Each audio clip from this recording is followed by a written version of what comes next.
Frozen Wilds is an expansion of Horizon Zero Dawn. It's also a brand new adventure for Aloy that opens up a new place for her to explore and gives her a new central mystery to kind of dig into. We're going to be going to the Cut, which is a part of the BANUK territory. The BANUK live in an area called Banur, and it's actually set in a northern part. It's very icy, very cold, and a very hostile environment.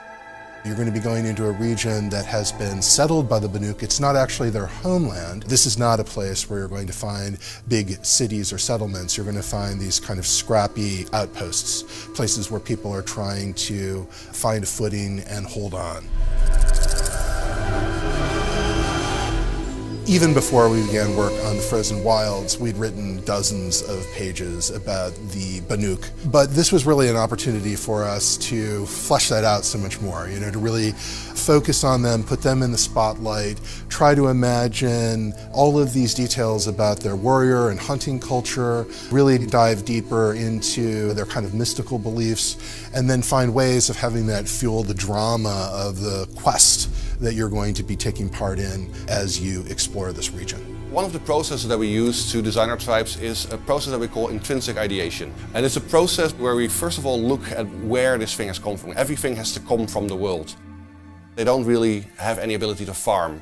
So all of their survival is based on hunting. You have to be nomadic, you have to be on the move. If there's herds moving around, you have to move with the herds. So these people don't build sort of settlements that have always been there. They actually have very mobile camps that they move along as the herds move through the landscape. I'm not here for glory. I'm here for the mountain. We work in great collaboration with all the different disciplines here, and the art and concept team had a huge role in developing the BANUK. They had really done a lot of the work in terms of how the BANUK kind of would fit into the environment. As Yellowstone was a big part of the inspiration for the BANUK, it dictated their attire in the sense that what they wore, the type of clothes. Even the colors were picked from Yellowstone. The prismatic pools, it's quite an outspoken, bright color palette compared to the other tribes in Horizon. Our goal was really to try to think about what it would be like to be a tribe in the natural world, a very specific aspect of the natural world, and then extrapolate from there. Unlike Earth-like tribes, we have robots roaming around. And these also dictate the belief systems, but also their resources. They take parts from the machines and try to almost dress like the machines. The primary spiritual idea that the BANUK have revolves around this concept of the blue light. The blue light that you see in the machine, the eyes of the machines.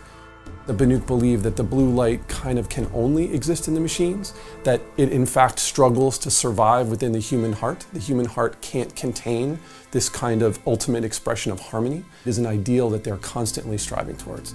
And it also harkens back to a time when the machines themselves were more peaceful.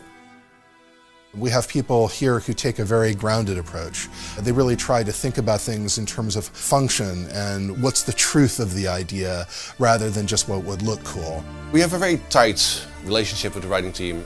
An idea for a tribe can come from both art direction or concept artist or a designer or a writer. But usually then we go into the ideation process about really thinking how this tribe could have developed. And then we use short stories that the writing team writes, or we use concept art paints that an artist has made and really develop it and look at it from every different angle. And it's really one of the most rewarding aspects of working on Horizon. We really come to these really lush and exotic tribes that we can develop.